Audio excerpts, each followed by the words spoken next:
Buongiorno a tutti e benvenuti a questo incontro. Io sono Bobo Gefrau, ho studiato scienze naturali e da alcuni anni sono un fotografo naturalista e mi occupo di animali selvatici. Oggi vedremo alcune delle specie più interessanti e più rappresentative del parco di Tepilora. Iniziamo da quelle tipiche degli ambienti acquatici, quindi fiumi, stagni, pozze d'acqua e laghi. Questi sono ambienti ricchissimi di biodiversità e dove è possibile osservare con una certa facilità un buon numero di specie animali.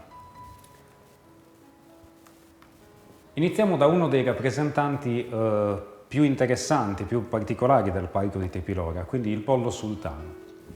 Il pollo sultano deve il suo nome latino, quello che vedete, Porfirio, al colore porpora del becco, della placca rossa che ha sulla testa e delle zampe. Unito al piumaggio blu acceso, è facilmente distinguibile anche in mezzo alla vegetazione. Il pollo sultano è una specie schiva riservata che passa la maggior parte del tempo nascosto nella vegetazione acquatica, sulle rive dei fiumi e degli stagni. Per quanto i suoi colori siano accesi e inconfondibili, non è così facile osservarlo in natura, per le abitudini così schive e riservate.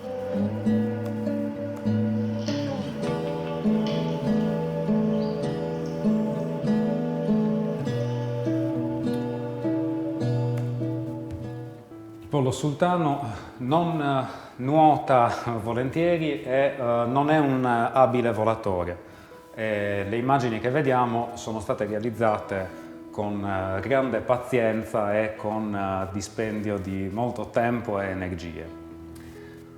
Una caratteristica molto interessante del pollo sultano sono le zampe prensili. Quindi, come si può vedere in questa foto, con le zampe riesce a portare il cibo al becco. Si nutre principalmente di vegetali, quindi germogli, oppure piccoli crostacei e insetti che vivono nelle rive dei fiumi. Un altro rappresentante molto interessante delle specie di uccelli acquatici è il martinpescatore. Ha dimensioni piccole e un piumaggio molto colorato, dal blu elettrico del dorso all'arancione acceso del petto.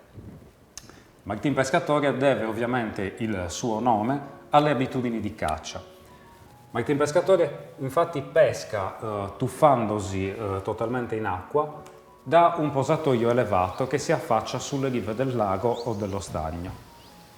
Qui possiamo vedere come spicca il volo dal posatoio elevato per tuffarsi in acqua e catturare dei piccoli pesci. Dall'alto dei suoi posatoi di caccia riesce a individuare i pesci di cui si nutre. Ecco che dopo essersi tuffato torna sul suo posatoio abituale con un pesce appena catturato nel becco.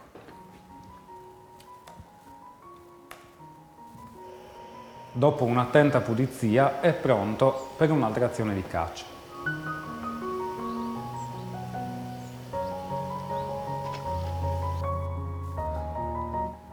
Il martinpescatore è una delle specie sicuramente più affascinanti e più ricercate anche dai fotografi o dagli appassionati di birdwatching, quindi dell'osservazione della fauna.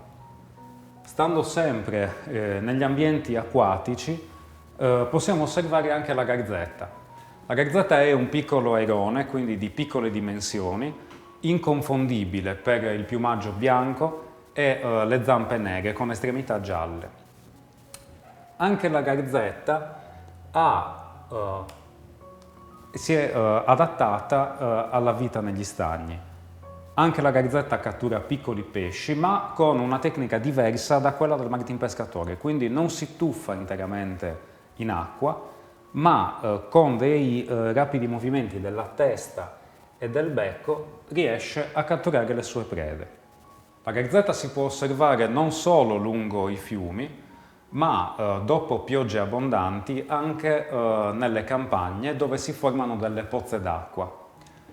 Caccia piccoli pesci, ma anche piccoli anfibi o insetti. A questo punto dagli ambienti acquatici ci spostiamo verso la montagna e la collina. e andiamo a dare un'occhiata a alcuni dei rappresentanti più interessanti degli uccelli rapaci presenti nel parco. Gli uccelli rapaci sono quindi degli uccelli specializzati nella cattura di altre prede, quindi o uccelli o mammiferi. Prima fra tutte sicuramente c'è la maestosa aquila reale, che suscita l'interesse e l'ammirazione di tanti osservatori e fotografi. L'aquila reale è un abile cacciatore di martore, conigli, piccoli lepri, ma anche volpi e piccoli cinghiali, e in questo modo controlla il numero di specie che, crescendo in modo incontrollato, potrebbero causare anche gravi danni. È il più grande rapace presente nel parco di Tepilora. La lunghezza delle sue ali può superare i 2 metri di apertura, ha artigli forti e zampe forti specializzate nella cattura delle prede e una vista acutissima per individuarle dall'alto.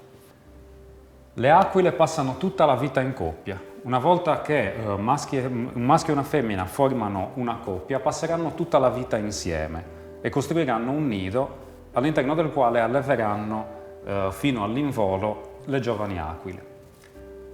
Il nido, a differenza di quanto si pensa, non è mai costruito nella cima della montagna, ma generalmente nelle parti più basse, spesso in canaloni, vallate e pareti molto ripide e inaccessibili. Questo perché l'aquila è un animale molto schivo, si tiene a distanza dall'uomo. In passato è stata ingiustamente temuta e cacciata, oggi è una specie protetta e la sua importanza si è già rivalutata. Qui possiamo vedere un filmato fatto a debita distanza per non disturbare gli animali, dove vediamo le 2 aquile, il maschio e la femmina, al nido, che si danno il cambio. Il nido difficilmente viene lasciato incustodito e qui infatti vediamo il momento dello scambio, dove il maschio si scambia il posto con la femmina. Come abbiamo già detto, l'aquila è un predatore molto efficiente, dal volo elegantissimo, sembra quasi che non faccia alcuno sforzo nel volare. E qui la vediamo in un'azione di caccia lungo un versante. Come abbiamo già detto, è un animale molto schivo e riservato. Per osservarlo generalmente bisogna conoscere i punti abituali di passaggio o i posatoi su cui sosta durante il giorno. Stando sempre nel campo degli uccelli rapaci, vediamo adesso il falco pellegrino, un autentico velocista del mondo animale. Il falco pellegrino deve il suo nome al piumaggio della testa, che ricorda quello di un cappuccio scuro, come quelli che venivano usati dai frati pellegrini che compivano lunghi e pericolosi viaggi durante il Medioevo. Come possiamo vedere dalla foto, anche il falco pellegrino ha zampe e artigli sviluppati, è specializzato nella caccia di altri uccelli. Il contorno degli occhi e del becco è giallo, il petto invece è puntinato, è bianco, ha un fondo bianco puntinato con macchie scure. Per quale motivo l'abbiamo definito il velocista del mondo animale? Perché con le sue picchiate raggiunge e supera i 300 km all'ora di velocità, quindi si porta in quota e poi si lascia cadere in picchiata per colpire altri uccelli. È specializzato nella cattura di uccelli in volo. Spesso, in particolare in inverno, durante il passaggio degli storni, si possono vedere quelle nuvole di storni che si aprono e si chiudono per sfuggire agli attacchi, molto spesso dei falchi pellegrini. I falchi pellegrini vivono in ambienti di falesia, quindi ripidi versanti di montagna, oppure ambienti di falesia sul mare. Il nido è generalmente una cavità nella roccia, a differenza dell'aquila non costruisce un nido, quindi non porta rami e frasche, ma occupa semplicemente una cavità nella roccia.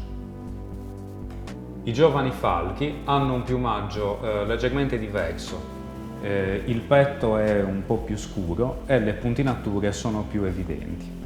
Qua vediamo un giovane esemplare intento a pulirsi il piumaggio.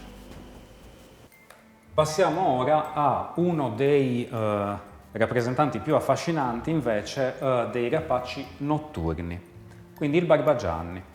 Barbagianni generalmente occupa nidi nella cavità delle rocce o negli alberi, ma più spesso occupa vecchie case abbandonate oppure sottotetti o fienili. Questi sono luoghi molto sicuri e inaccessibili agli altri predatori. E questo deve il nome inglese di barn owl, quindi gufo del fienile. Qui nelle foto possiamo vedere un nido che è stato fatto in un fienile, quindi in mezzo alle balle di fieno.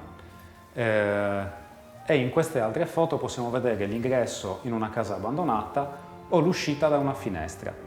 Spesso può capitare anche passando in strada di notte, di osservarlo affacciato alla finestra di una casa abbandonata. Con buona probabilità in quella casa c'è un nido di barbagianni. Barbagianni è un cacciatore notturno specializzato nella cattura di topi, rettili o altri piccoli animali. Ha una vista acutissima. La vista di notte è paragonabile a quella di un gatto, ma la vera arma segreta del barbagianni è il volo silenzioso, quindi per muoversi nel silenzio della notte e catturare le prede deve essere a sua volta estremamente silenzioso. Questo è possibile grazie a delle penne speciali che hanno un bordo, queste frange, che attutiscono il suono.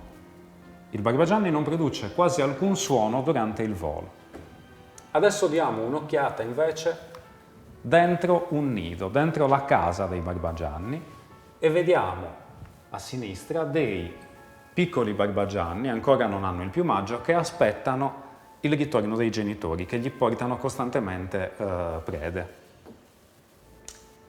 Queste riprese sono state fatte dentro un nido artificiale, quindi una cassetta nido che è stata installata appositamente e occupata da una coppia di barbagianni e tuttora viene occupata.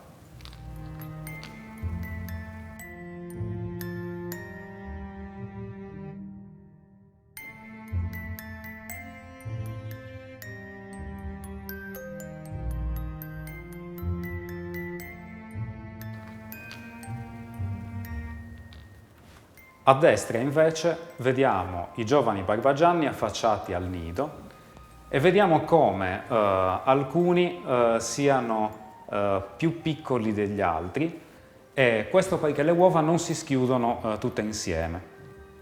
I giovani barbagianni rimangono nel nido, accuditi dagli adulti, finché non sono capaci di volare.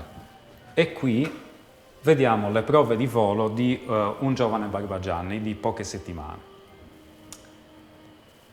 Quando abbandoneranno il nido faranno vita solitaria e inizieranno i pericoli.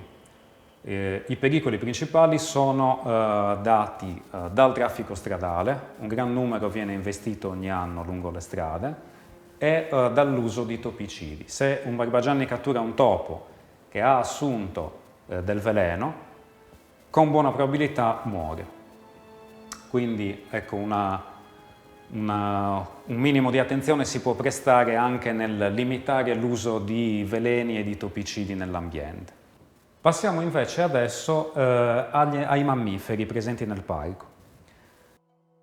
La volpe passa la maggior parte del giorno nella tana, quindi una tana scavata nel terreno in anfratti rocciosi, e si muove più facilmente a ridosso dell'alba o del tramonto. La foto che vediamo l'ho scattata durante un appostamento iniziato molto prima dell'alba. Confesso che mi stavo anche addormentando quando invece mi è passata davanti la volpe. La volpe, per quanto sia un animale schivo e diffidente nei confronti dell'uomo, qualche volta cede alla tentazione di un facile pasto, quindi si avvicina alle case per mangiare dalle ciotole dei cani e dei gatti domestici. Questo è un comportamento che non deve essere incoraggiato, per quanto ci possa far piacere avvicinare un animale selvatico e osservarlo, perché deve mantenere la sua indole selvatica, che è l'unica cosa che gli permette di mettersi in salvo. Passiamo invece a un bellissimo rappresentante degli ungulati che è il daino, parente stretto del cervo. È un erbivoro. I maschi si differenziano dalle femmine per la presenza dei palchi. Parlo di palchi e non di corna, perché a differenza delle corna i palchi vengono ricambiati ogni anno. Quello che vediamo a sinistra è un maschio adulto e quello a destra invece è un giovane con palchi più piccoli e meno ramificati. Quindi dai palchi riusciamo anche a avere un'idea dell'età degli animali. Le femmine invece non hanno i palchi, si riconoscono per questo, e i giovani cerbiatti passano quasi tutto il tempo con la madre. Adesso vi faccio vedere un filmato realizzato quasi al buio, prima dell'alba, ed è un momento dell'allattamento.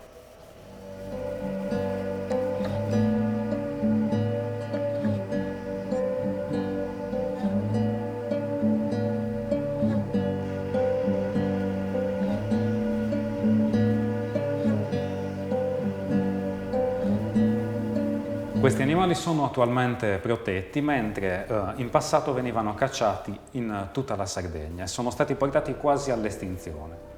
Oggi invece sono protetti e si possono osservare nei parchi e nelle riserve come il parco di Tepilori. Il muflone è invece un animale simbolo della montagna e della Sardegna. È ben adattato alla vita in montagna, vive su creste montane, versanti molto ripidi e scoscesi, ma si sposta a valle per alimentarsi nelle zone di collina o nelle zone pianeggianti. Come il daino, quindi è un erbivoro, molto attivo sia all'alba che al tramonto. In questo caso i maschi di muflone si riconoscono bene per la presenza delle corna. Le corna dei mufloni, a differenza del daino, non vengono ricambiati ogni anno, ma crescono per tutta la vita dell'animale. In queste due foto possiamo vedere a sinistra un maschio adulto con delle corna ben sviluppate e a destra invece un giovane. Anche in questo caso le femmine sono riconoscibili per l'assenza delle corna e anche i piccoli passano quasi tutto il tempo con le femmine. Anche questa è una specie protetta, non si può cacciare, ma è un bellissimo incontro da osservare e fotografare quando andiamo in montagna. Adesso ci spostiamo invece verso i ruscelli e le rirotte, altri ambienti ricchissimi di biodiversità. Il primo animale che vediamo è la biscia d'acqua. La biscia d'acqua è nota anche come natrice viperina o biscia viperina, ma non ha niente a che vedere con le vipere. In Sardegna non ci sono serpenti velenosi, quindi la biscia d'acqua è un innocuo abitante dei ruscelli e degli stagni. La biscia d'acqua cattura insetti, topi, ma anche piccoli pesci. E anche lei è un rappresentante, è un tassello fondamentale della biodiversità di questi ambienti. Spostandoci invece nelle rirotte, troviamo un piccolo anfibio simile alla salamandra, il geotritone. Il geotritone abita le rirotte, è molto legato all'acqua, agli ambienti umidi, e si allontana da queste solo nelle giornate particolarmente umide o piovose.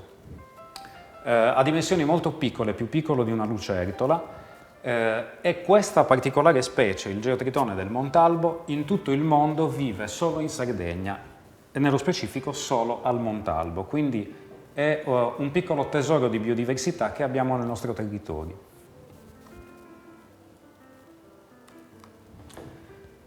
Lungo il corso invece dei fiumi possiamo osservare la testuggine palustre. La testuggine palustre tipica dei nostri ambienti, quella europea, è simile a quelle che venivano acquistate un tempo nei mini-zoo, ma a differenza di questa è una specie selvatica, protetta e non commercializzabile. In particolare soffre molto l'inquinamento dei fiumi, la distruzione degli habitat e l'immissione nell'ambiente di specie aliene che creano competizione e possono creare gravi danni alle popolazioni invece di testuggine palustri.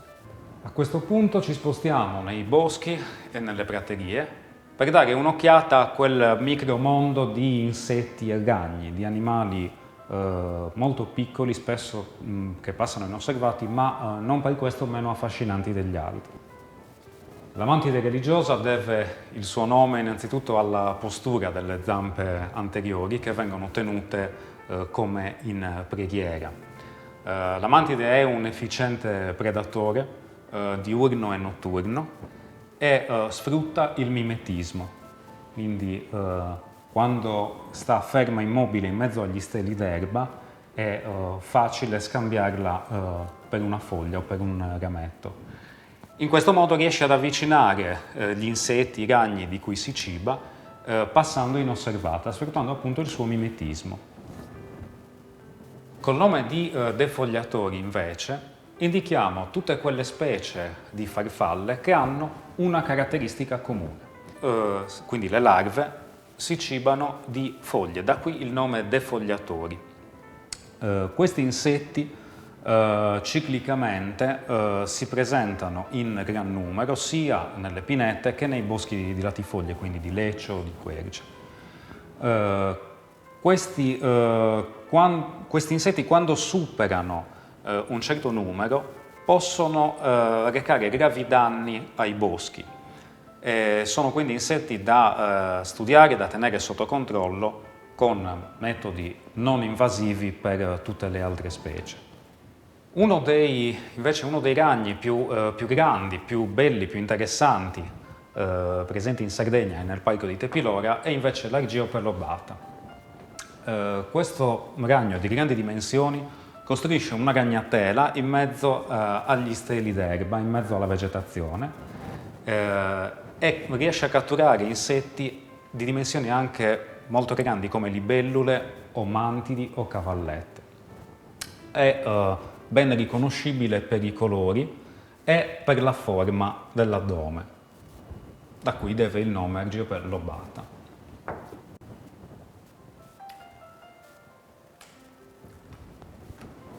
A questo punto l'invito che vi faccio è quello di conoscere la fauna del parco, osservarla, prestare attenzione e magari quando state facendo una passeggiata in campagna o nel parco provare a guardarvi intorno, a riconoscere le tracce del passaggio degli animali o a osservarli, in quanto parte di un ambiente che appartiene a tutti noi.